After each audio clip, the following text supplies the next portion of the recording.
We're here outside the home of Paul McCartney for an emergency breaking news report which is rocking the world.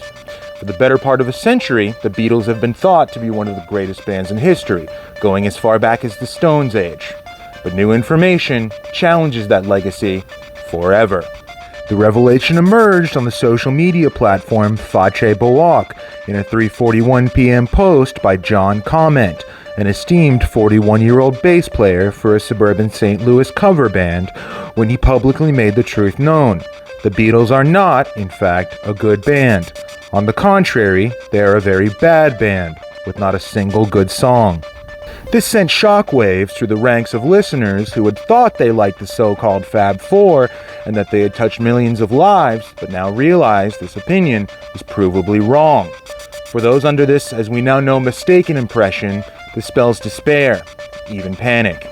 Of course, the statement was met with pushback, with some responders making desperate claims that the post was rendered useless by the fact, as they say, that music is subjective and that the revered Mr. Comment's opinion did not represent objective truth. Comment himself, whose much vaunted band is known as the Tricky Richards, quickly shot down these objections when he informed both respondents that he had previously had intimate relations with their biological mothers. Thus, as it stands, this information seems airtight.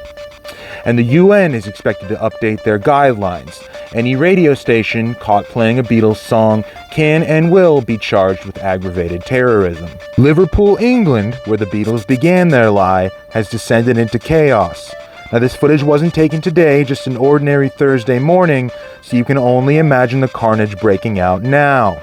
And finally, Paul will be a Sir no longer. Yes, McCartney's knighthood has been immediately rescinded.